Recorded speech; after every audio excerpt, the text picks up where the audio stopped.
Some of the comments, she says, looking up at him with concern. I know, he says. The crowdfunder has been populating with them all morning. Things they'd like to do to his stepdaughter. Ways in which they will make her pay for lying. He takes the laptop from her and scrolls through them, reporting each one for violent content. Lying shit needs to pay. Think someone should find this girl A and tell her what's what. She deserves to be hung. Isn't it a crime to lie in court? X. She deserves worse than hanging, mate. Make her suffer. Make her realize what it's like to feel pain. Twist her arms behind her back. Bag over her head. Lol. Show her who's boss. Fuck her, I say, till she cries out. 2 days after the trial, the door closes behind Zara. Aidan watches her go. Lauren is making sweet corn fritters, swearing at how the batter is clumping together. Where's she gone? Aidan says. Lauren shrugs, licking her index finger. She's gone to speak to the homeless people. I let her go. What? Lauren looks up at him in exasperation. She was anonymous. Nobody will recognise her, and she wants to speak to James' friends. To apologise, I think, for letting them down. Look, what time are you going to stop stressing about my child and go to see yours? That crowdfunder is vicious. I can't keep her inside forever, like a prisoner, Lauren says. She wanted to go out, so she's gone. She's almost an adult. Harry said it was fine. Aidan stares at Bill, sitting in his bed in the corner of the kitchen, watching the fritters sizzle in the pan. I did think about it, all right? Lauren says to him suddenly. One of the fritters is slowly burning. But she has to go to school tomorrow. 10 o'clock on a Sunday morning is a pretty good time to try her being out, don't you think?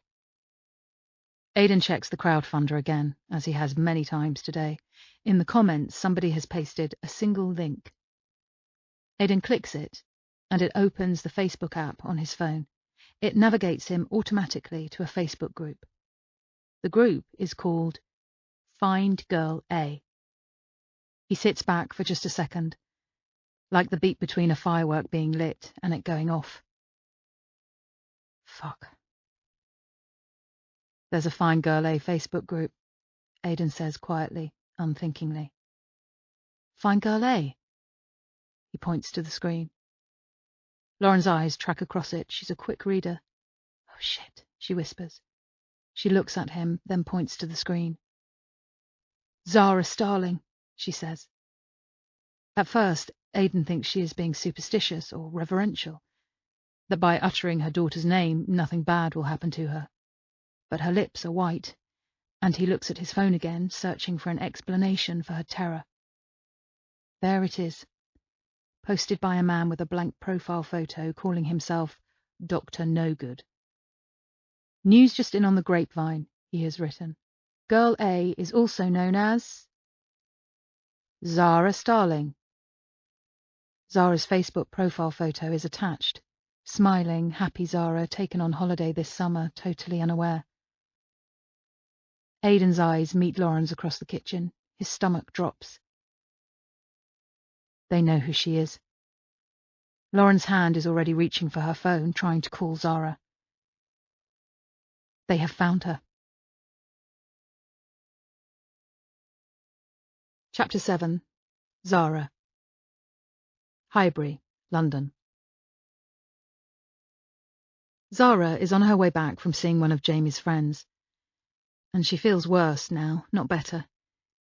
She wishes it was possible to remove information from her brain and store it somewhere else for a while. Nevertheless, at least she isn't anxious. She is walking in the sunshine in Highbury, thinking how she used to hate to go out. She joked she was a hermit, an introvert, but specifically, she didn't like the tube, lifts, wide open spaces, and exam halls. From these, she constantly planned escape routes and excuses. If, during an exam, she felt weird or like she needed to leave, she'd say she was having a nosebleed. No, she'd say she'd got her period unexpectedly. Anything was less embarrassing than anxiety. She worked through a book about it with Aidan, CBT for Dummies. And then she saw the therapist, who said the nice things to her and wasn't weird or wacky. Not at all as Zara had expected her to be. She told her that she can do kind stuff for herself, that life doesn't have to be one series of imagined disasters after another. At the first session, Zara said flatly, "That isn't true." But then, session by session, she realised that maybe it was. Maybe things didn't need to be risk assessed. Maybe escape routes didn't need to be planned. Maybe a shopping trip could simply be enjoyed. She is better now. She's been better for a year, maybe. The summer before she saw the murder, she kept finding herself thinking, "I'm not worried about this anymore. I'm out. I'm having fun. I'm myself again. Weird, awkward me." Nevertheless, now, Zara isn't anxious, but she can't stop her mind spinning over the lie she told the police. The judge addressing her in the courtroom. Her shame behind those curtains. Luke and Mal stood over Jamie, and then Jamie reared up, unpredictable, like a monster, shouting, lashing out. Mal passed Luke the roof tile, and Luke cut Jamie with it, as cold and clinical as a surgeon, and yet somehow the law treats Luke and Mal as if they did nothing wrong. So she lied. And then her lie was exposed. She panicked. That's the truth of it, cracked under cross-examination. She winces as she recalls it. She wishes she could go back and hold her own, not rise to the barrister insinuating Jamie didn't value his own life, that he just lay there like a victim. If she had held her own, her evidence wouldn't quite have made sense. But that would be better than this. 2 killers released. It's wrong. She just knows it is, deep inside her. She made out to Harry that she regrets it. But she doesn't. She knows she's right. It's all bound up with waste not for Zara. She saw the attitude to homeless people all the time, commuters walking past them, not offering a yes or a no to a big issue request, just silence. People saying, "You shouldn't give them money, they'll spend it on drugs." And some of them would. But Jamie would spend it on something to keep him warm. A hot drink. Anna would spend it on dog food. There is as much variety in homeless people as there is in life, but nobody can see it. If there is a God who observes who does and doesn't step on paving cracks, one of Zara's very first worries, or think good thoughts, he would recognise that those footballers were in the wrong. Because they were. She reached Jamie after Luke and his friend had left. He smelled of blood and urine. The blood didn't smell like iron. It smelled like meat, that sickly sweet smell of the butchers. A lime tang of urine underneath that. And at least Luke served some time. At least there is that. When she told the police that Jamie must have wet himself in fear, they said, "Yeah, or he didn't have access to bathrooms." But Jamie never usually smelled. "He wasn't an alcoholic and he didn't piss himself," she had said forcefully, but nobody believed her. This is what she is thinking about as the sunlight dapples the pavement in front of her. That she wasn't in the wrong. She wasn't. And now she knows it. The high street is cold with frost. The sky blue above her. There is a car idling next to her, coasting along the street. People have started doing their Christmas shopping already. A couple walk along with Starbucks red cups. The car slows even further. Zara slows too, looking at it. There is something strange about it. It's not coasting. It's going to stop right next to her.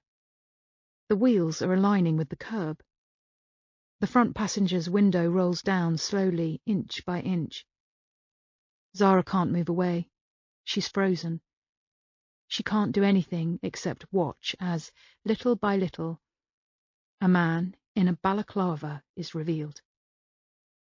He reaches a gloved hand towards her right arm and pulls her towards the car. Her side slams against it. And this is it, and this is it, this is it. She is in true and proper danger. She thinks suddenly of her mum and Aidan, of the phone call they will receive. So, Girl A, the man in the balaclava says, his breath hot and physical, both a noise and a sensation, right next to her ear. We said we'd make you pay, he continues. Guess how much it costs to get your name? Hardly anything. Just a bit of courtroom incompetence. He laughs. A cruel laugh, his mouth opening just slightly behind the black wool. She is sweating and trying to move away, trying to reach into her pocket for her phone, but the man pulls tighter. She tries to reach around her back with the other hand, but he grasps that too. Get in, he says. Zara looks into his eyes, brown and cruel, and opens her mouth. Help! She shouts at passers-by as loudly as she can. Help me! A woman carrying a paper bag from a bakery starts, shocked, but walks on. A cluster of kids at the bus stop look curiously at her. Everyone has noticed, but for this second and the next, nobody has decided to step up and help. Somebody! Zara screams. His grip tightens on her. He is going to try and pull her into the car with him. He is going to threaten her. He is going to say he has a knife or a gun and she needs to be quiet and get in the car or he will hurt her. Her entire body is trembling. He is holding her fast to the car, but she is thrashing around, screaming. A man, straightening a sandwich board outside a cafe, stops and stares. Hey, he says. What the fuck are you doing? He runs towards them, and he is pulling her away from the car, and the man in the balaclava releases her, and she is crying, and snot is running out of her nose, and she is saying thank you over and over to him, the cafe man. The car window goes up, and the car revs its engine and speeds away. No number plate, the man says sadly to her. Probably wanted your purse, or your phone. Thieves. Yeah, Zara says. Her heart is still pounding. But something else is settling around her. After the adrenaline, the fear, and the relief that she is safe, a realization. It was them. The club. They know her. They know what she looks like. Her eyes dart around the street. Nobody else did anything, the man says, looking around them. Zara looks at him closely. He's wearing a red bobble hat. He has a dark beard, big cheeks, looks friendly. That's London for you, he adds, full of cowards. I need to get home, Zara says. Sorry. Her voice catches, and he reaches to clasp her shoulder, but it makes her flinch. You should tell the police. It was a silver Mercedes, the new type, the man says. Let me walk you? No, I'll call my mum, really, Zara says. Her entire body is trembling like it does in the cold. She needs to go. She needs to go home to safety. They have found her. Chapter 8. Lauren. Islington, London. Where are you? Lauren says the second her phone rings and she sees it's Zara. You've been ages. Someone just grabbed me, Zara says. Blood flashes up Lauren's body, hot and then freezing. What? They tried to get me into a car. It was them, Zara says, her voice full of tears. The people, the footballers. Jesus Christ, Lauren says, and her voice must be shrill because Aidan's head snaps up. Where are you? Are you okay? I'm fine, Zara says. But can you come and get me? I'm on the high street, by the bus stops. Please be quick. Coming, Lauren says, car keys already in her hand. She would send an air ambulance, a police car, the cavalry. Are you alone? No, a man helped me. We're outside his cafe. Please come, Zara says, her voice watery and scared sounding. Still on the phone, she motions to Aidan, who follows. As she does it, she realizes this moment, here in the sunlit kitchen with her husband and her dog. This is the moment. Everything has changed, turned on a dime.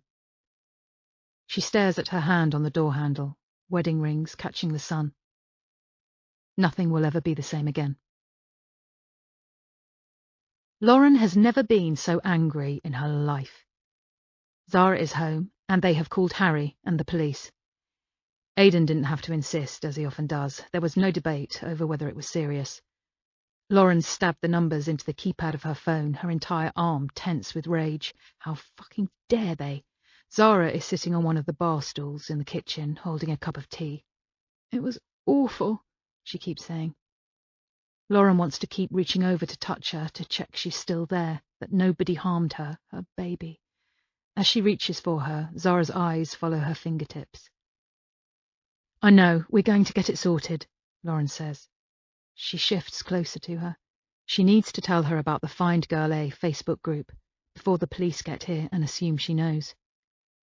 But she doesn't know how. She doesn't want to crack her fragile daughter, not after this. Tell me everything you can remember about the man. He was... Zara says, but she can't continue. She hangs her head, looking down into her lap. Her hands shake. Tea splatters the knees of her jeans, darkening them in little navy drops.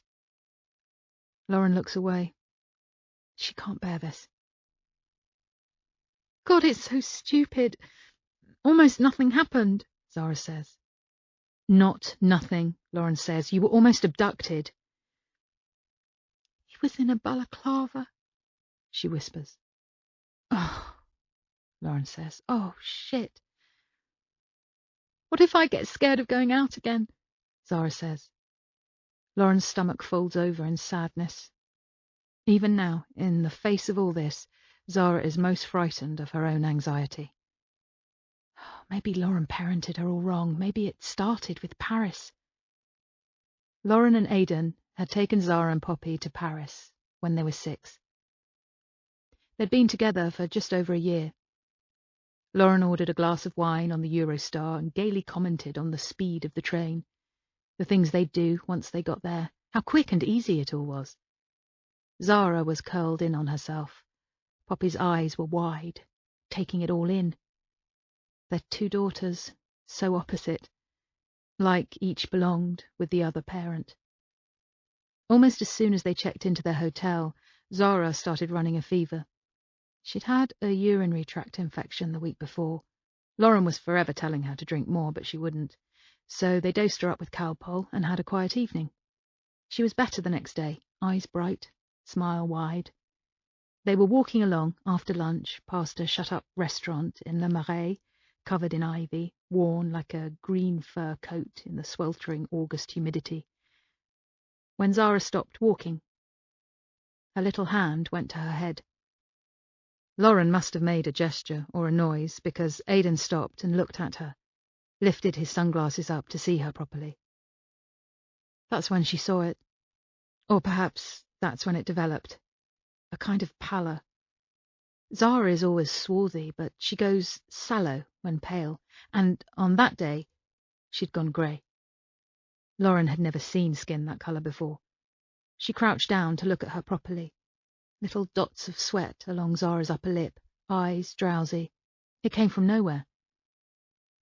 In the hospital, it was explained to both of them in stilted English that Zara had sepsis. Drugs were pumped intravenously into wires taped to the back of her hand that made Lauren wince. Zara had opened her eyes after 4 days sleeping and began to recover.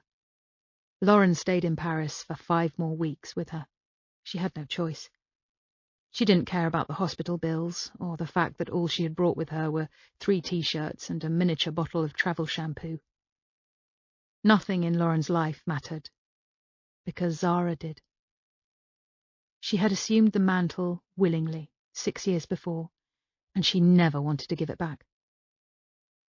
We'll sort them out, Lauren says now. Where the fuck are the police? It feels like her insides are on fire. Those little shits, those fucking little shits. Zara exaggerated their crime in court, their very real crime, and so they go and commit another. I wish we could go back, Zara says.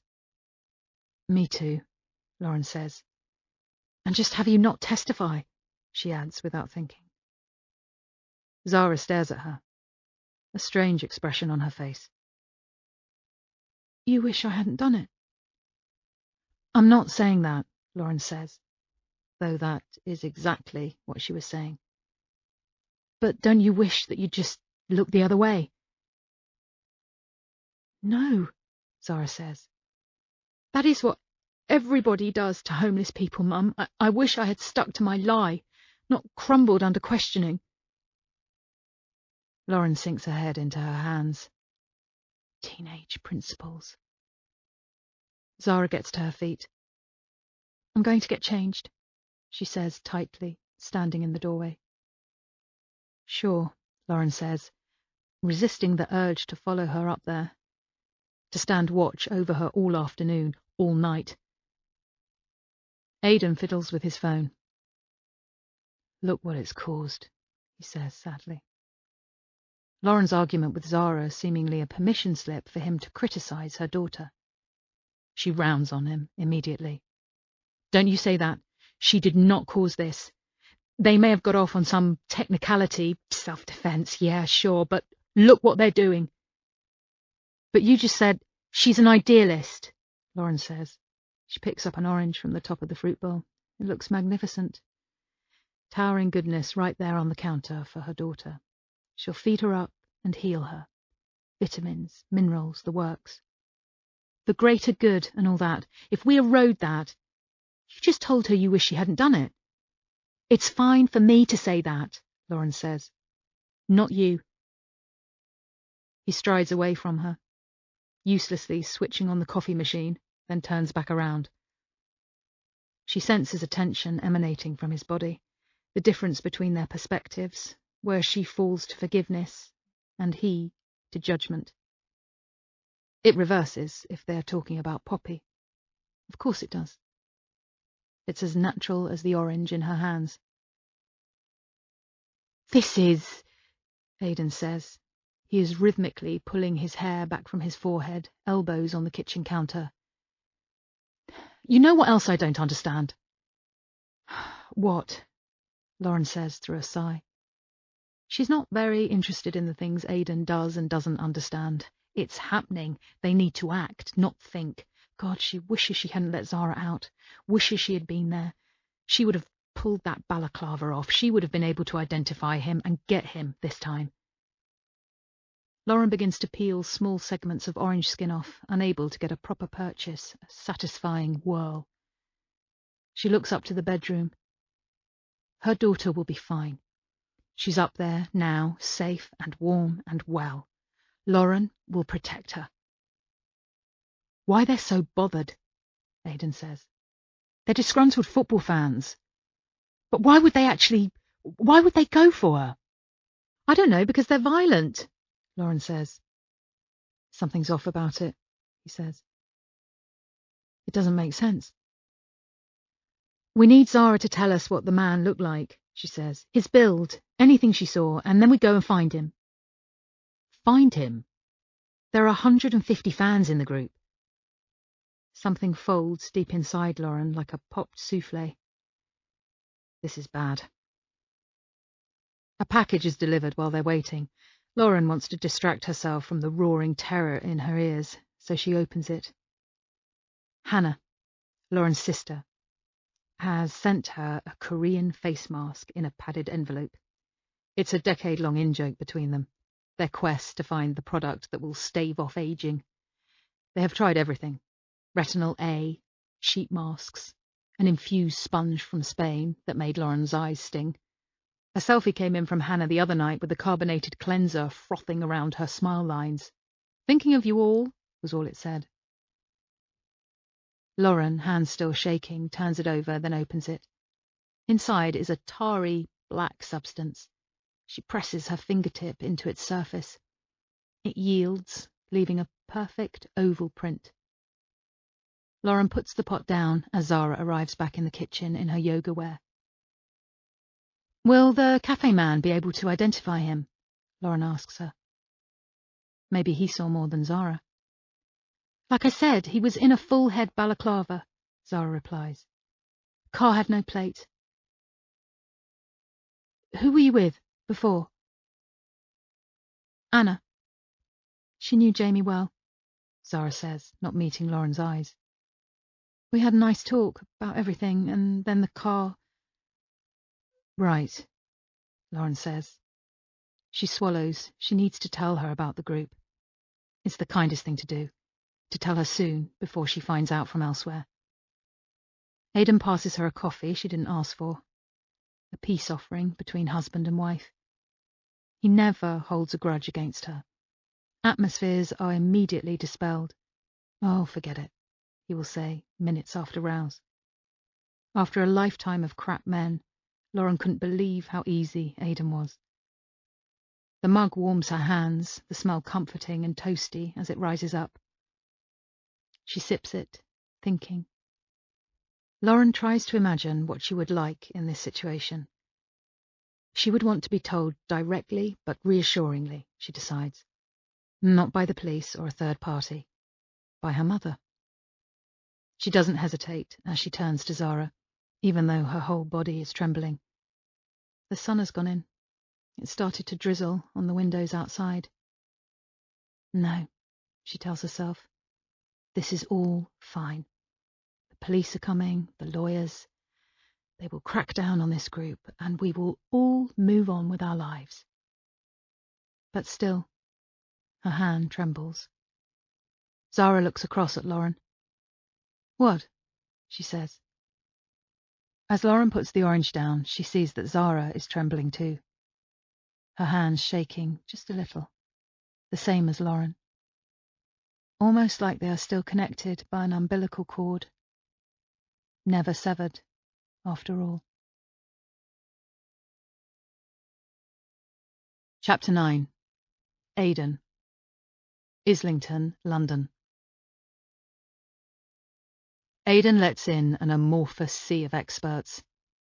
They stamp the frost from their shoes and fuss with their coats, sparkling on the shoulders with freezing rain. Aidan offers drinks, exchanges pleasantries about the traffic, a fixed expression on his face. Internally, his mind is spinning. The Facebook group is growing. It is full of vile threats. Rape, attacks, so much anger. They won't be able to arrest them all. Friends of friends, disgruntled fans. They have used pseudonyms, aliases. It's full of new accounts, funny names. Goodbye, Mr. X, Dr. No Good. The police won't know who they are. He is standing in the kitchen, trying to remember everybody's tea order. There are 6 mugs in front of him. Lauren's, Zara's, his own, Harry's, and 2 police officers. God, who wanted what? He can't think straight. A lynch mob could be outside right now, turning the corner onto their street. He makes a range of teas, some white, no sugar, one black, one with 3 sugars. He mumbles as he sets them down. White, no sugar, white, 3 sugars, and lets them choose. The living room shutters are closed against the October weather. The lamps are on. Bill is in his bed in the corner of the room, snoozing. Lauren is holding a burgundy throw cushion to her chest, staring at the floor. Zara is pale. She is slumped down next to him, in the dead centre of the sofa, and looking up to gauge his expression. He wishes she wouldn't. She looks to Lauren for most things, but she looks to him when she's in real trouble. When she found horrible Instagram posts about herself when she was 13, when a whole sight of builders started jeering at her from across the street, it was Aidan she turned to. It's primal. She thinks he can sort it. Her stepdad.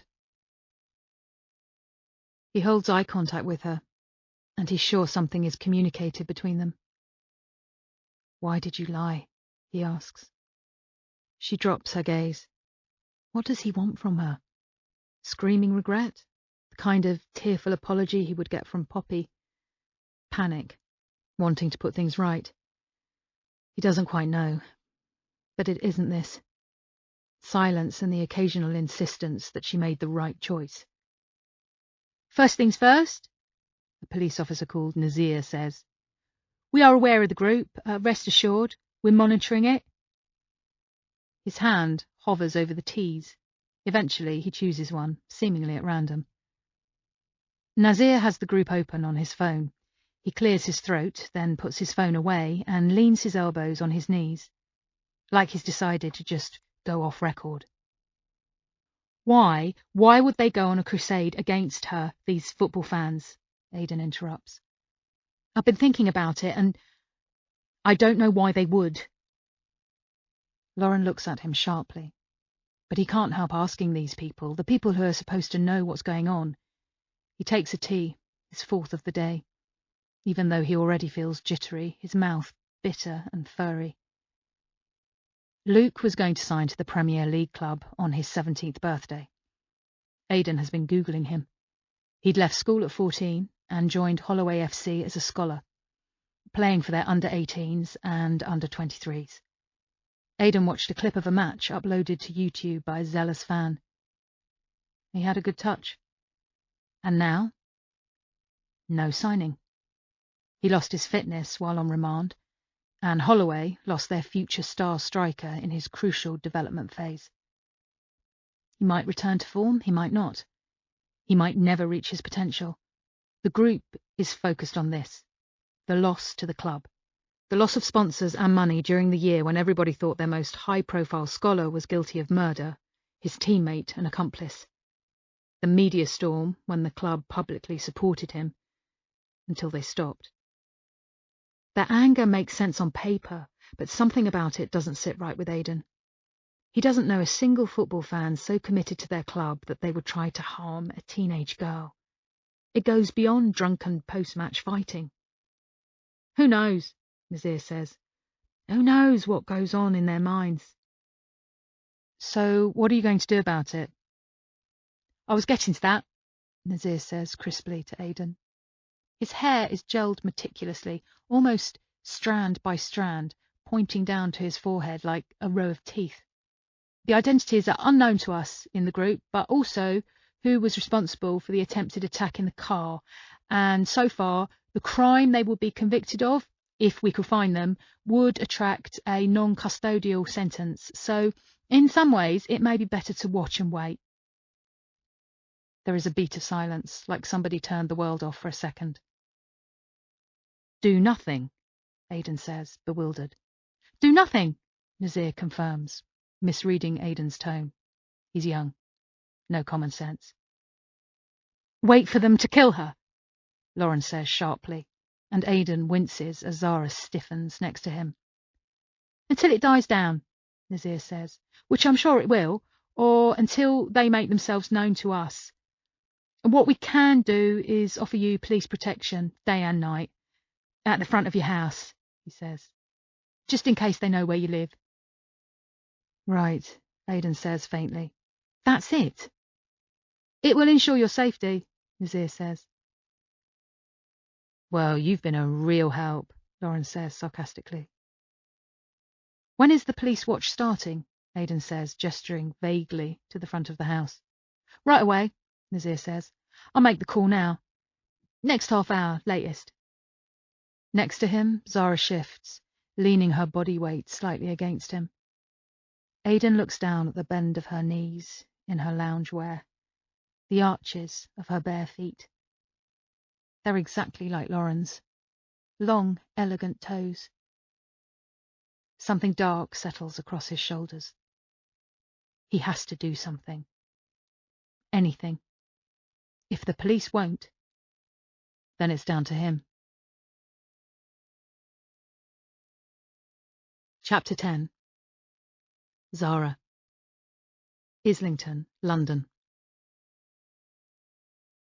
Zara has hardly slept for the last week, and last night was the worst of all. It felt like she could hear every sound in London, the creaks of the house, the distant sirens, and the shouts as people left the pubs on the high street. They all became menacing. The house creaking was a stranger's feet on the stairs. The sirens were the police desperately trying to catch up to the men who want to harm her. The shouts were the group.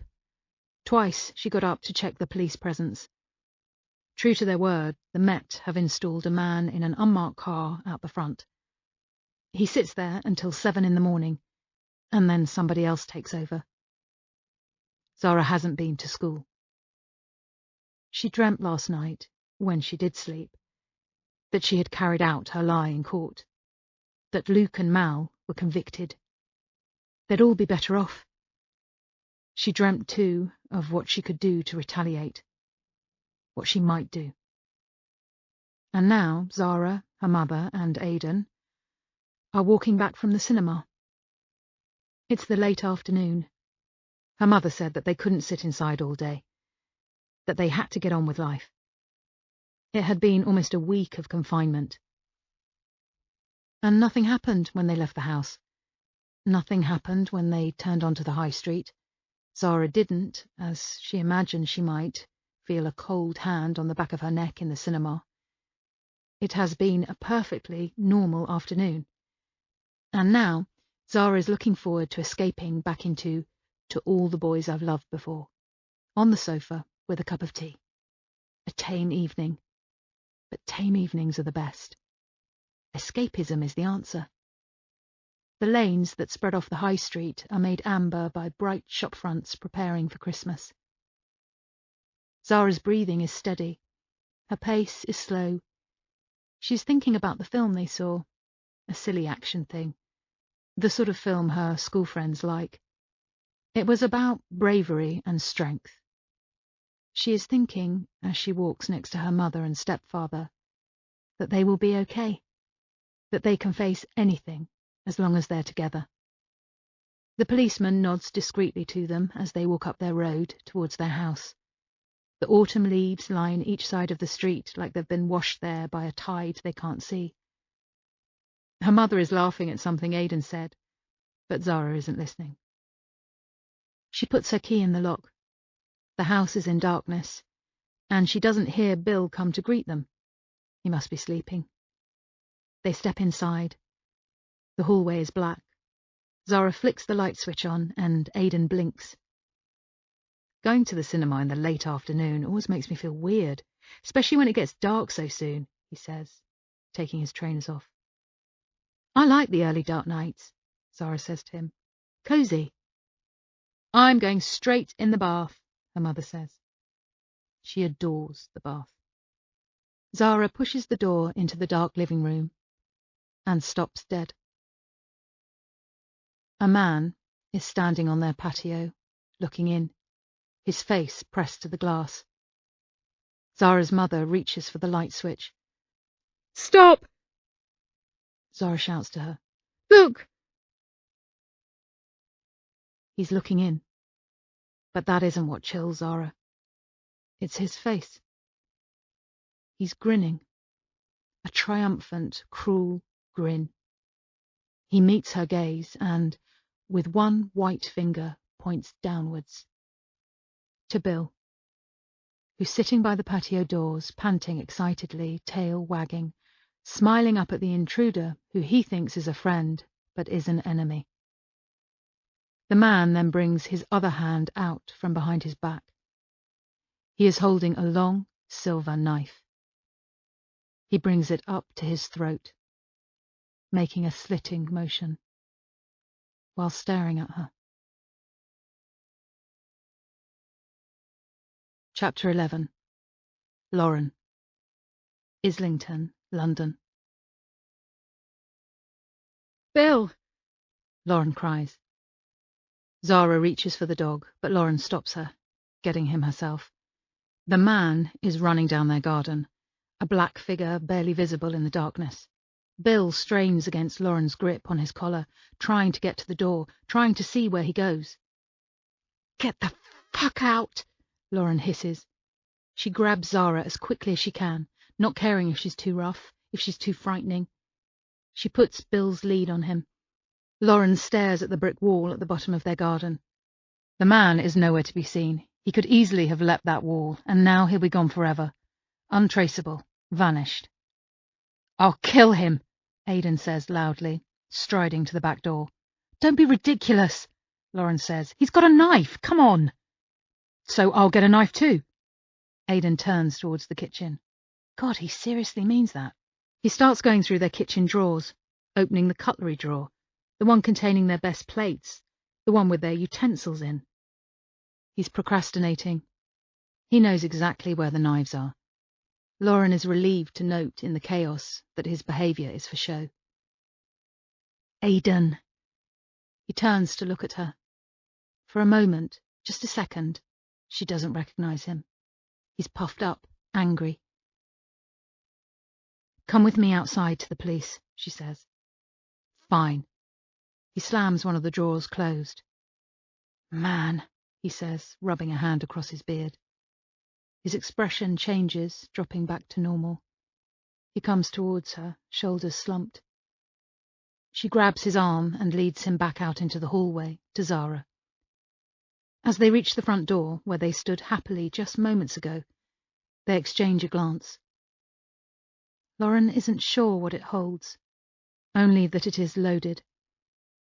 She will remember this glance, she is thinking, as their eyes meet and part. They emerge onto the street, which looks exactly the same as it did 2 minutes ago, cold, quiet, unassuming. Lauren stares at it. Everything is different. They walk as quickly as they can to the police car, Aidan slightly ahead. There's a man in the fucking back garden with a knife, he says as soon as he reaches the car. The police officer startles, winding down his window. You're supposed to be watching the house, Aidan shouts. The officer is out of the car like a shot, running towards their house. He starts speaking into his radio. Aidan tries to run after him, and Lauren pulls him back by his arm again. Leave them to it, she says. Bill is sitting oblivious, and Zara is rhythmically stroking his head, staring into the distance, shivering slightly. Her eyes are wet. Lauren wants to cover her eyes and ears, out here in the freezing cold, hiding from enemies they barely know they have. She stands next to the unmarked car and pulls Zara to her. She begins to cry into her coat. Aidan stands rhythmically kicking the curb with the toe of his trainer. The sound thuds like a heartbeat in the night. Lauren cries too, on the top of Zara's head, trying as hard as she can to stifle her tears. This is it, she is thinking. They're never going to get away. They're never going to go back to normal. This is it. Nazir is back. He's in plain clothes. Off duty, maybe. Lauren wonders what he was doing as she rests her hand on Zara's still trembling leg. Was he out with his wife? Cooking? They didn't catch the man. Of course they didn't, Lauren thinks bitterly. He ran off down their back garden and over the wall.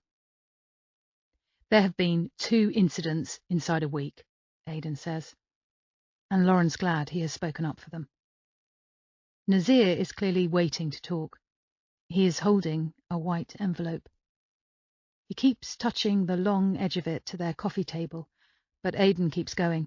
I mean, it's time to talk about arrests, isn't it, surely? Zara got a good look at his face, he says, looking sideways at Zara, who nods.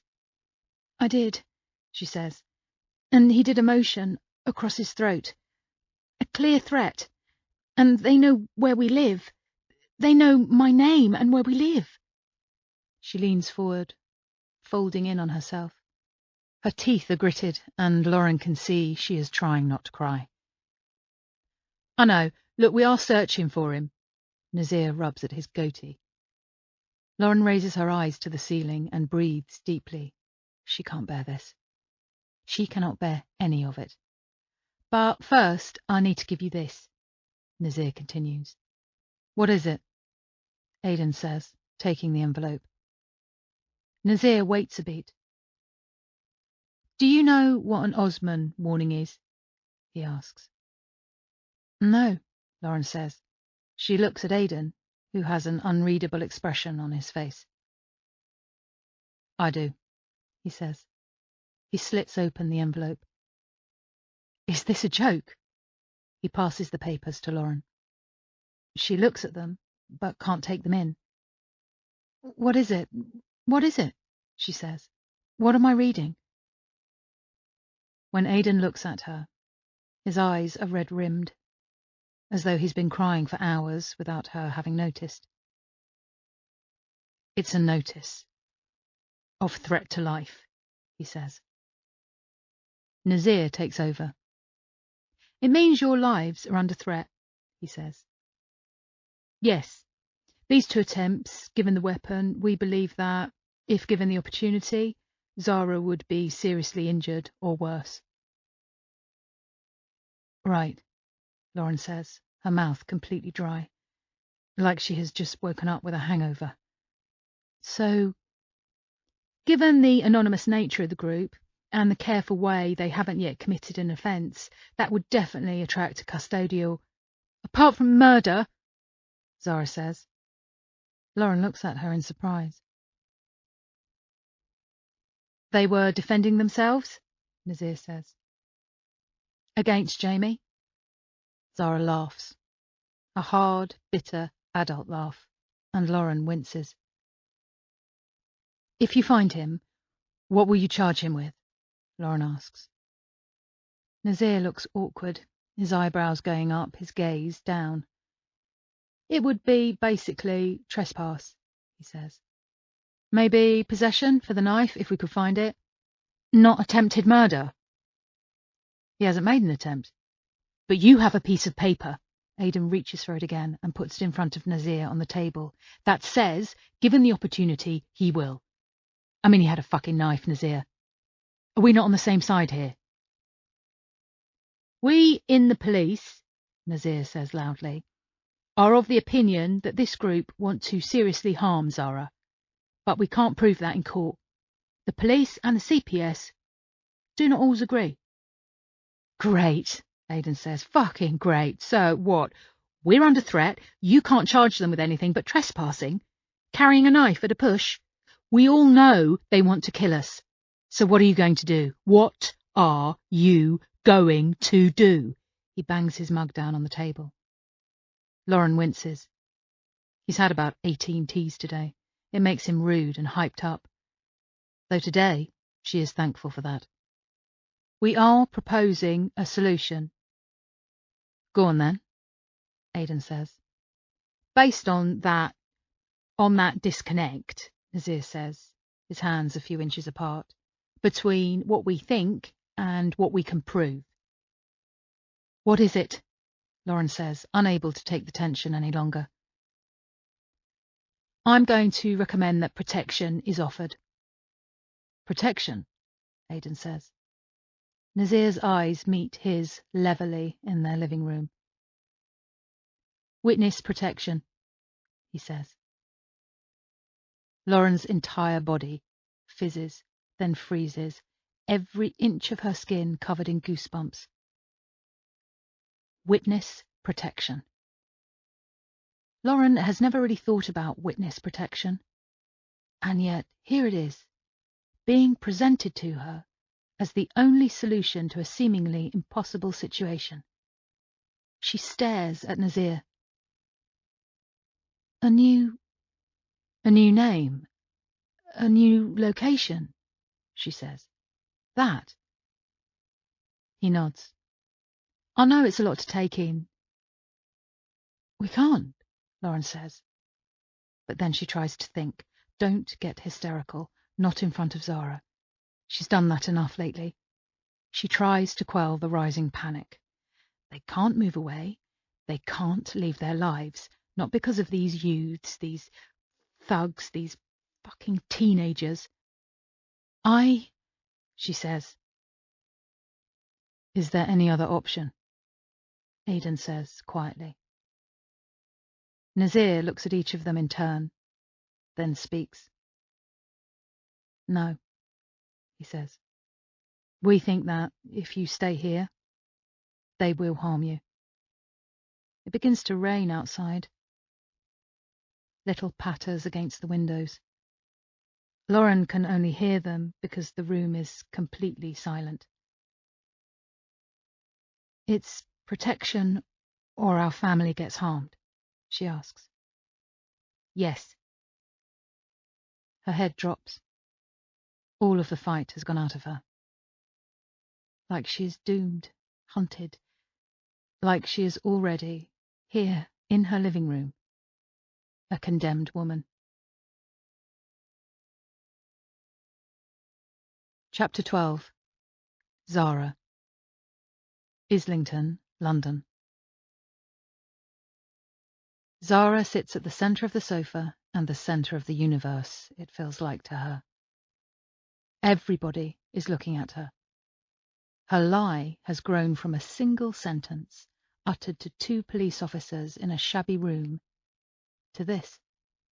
Weekend meetings of police and lawyers, witness statements, conspiracies, going into hiding.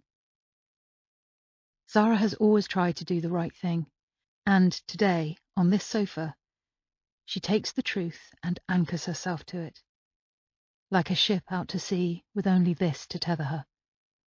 She knows that it was right, even though everything fell apart. Nobody can tell her otherwise, especially not now, not after what Anna told her on Sunday. What would that involve? Aidan now says to the police. Her mum is rhythmically stroking Bill's ears. It would be full protection, Nazir says. He avoids Zara's gaze. He goes to the gym, Zara can tell. Swimmer's arms, tiny waist. His trousers sit low down. He looks like many of the boys she goes to school with, the ones who drink protein shakes out of enormous clear plastic bottles and who Instagram themselves lifting weights. The sort of boys Poppy hangs around with. Full of banter and slang. The sort of people who make Zara feel like an alien. New name, new location, new identities. We'll send someone out to discuss it further, Nazir adds. Zara's mum is nodding quickly. Zara is queasy, her stomach in tight, guilty knots. This is all her fault. The Protection Service deems you at enough risk that you would be relocated, now that there have been 2 attempts. He catches Zara's eye this time, and her cheeks colour. Like starting a new life, her mum says, from scratch. It's the best solution when violence like this, Nazir gestures to the phone, is attempted. Right, Zara says, because she feels she should say something. She looks down into her lap, hoping his gaze moves away from her. When she looks up, he's staring at her the same way Jamie looked up at her as he died. A fixed stare. Zara closes her eyes. It's worth it. All of this is worth it. For justice. For Jamie. Where would we go? Lauren says. It's best not to disclose that yet. We take you there first. But it's usually far away, Nazir says. The enormity of it all seems to step into the room and sit right next to Zara on the sofa. Leaving her school, her friends, Poppy, Waste-Not and the homeless community, Jamie's friends he left behind who like her just as she is, how she's got her bedroom just so, her many novels arranged by colour, her clothes rolled up like Marie Kondo advises. These may sound like small things, but they are important to Zara. There's got to be an alternative to this madness, Aidan says. I'm sorry, Nazir says. Why can't the police just keep protecting us? You all need to go to work and school, Nazir says. He rubs at his face awkwardly. I mean, it's not a long-term solution to have this, he gestures outside, forever. But this could blow over, Aidan says. Her mother is looking at him thoughtfully, the sort of dark look he receives when he's left wet towels on the bathroom floor. Zara's witnessed it many times. We need to be safe, she says, more to Aidan than to Nazir. We'll do whatever it takes. We could hire security guards, Aidan says. He sounds so desperate. Zara didn't think it was possible for her to feel worse than she did. Nazir spreads his hands apart, his elbows resting on his thighs. I don't think most families' budgets would stretch to that, he says. You're free to explore alternative arrangements if it would make you happy. But this is what we, the police, are officially advising. Protection. Okay, her mother says. It would be the three of you? Nazir says, making a note. Yes, Lauren says. Zara's head snaps up. She immediately looks across at Aidan. The faintest of blushes has stained his cheeks, underneath his glasses. Chapter 13. Aidan. Clapham, London. It's 6 o'clock in the evening. The police have left, save for the 3 unmarked vehicles that now surround the house. And Aidan has excused himself. He's come out to see his mum, Brenda, and then, later this evening, his daughter. He shouldn't be out. Lauren and Zara are jumping at every noise, double and triple checking locks. But he's so tired, so jaded, so in need of some headspace, of something for him. He sits on a pallet of carling and looks at his mum. It smells like the past in here, the wood and ink scent of newspapers. I don't know what to say. She is bracing herself on the doorframe. Her knees are bad. She's waiting for an operation. Aidan's mind is spinning over witness protection. If he went with Lauren, he'd leave Poppy and his mother. He shakes his head. This is what he has done since he arrived, gone over and over what's happened. He wanted, he guesses, to talk to his own parent, while he tried to fathom out a decision about his child, his children, his blended family.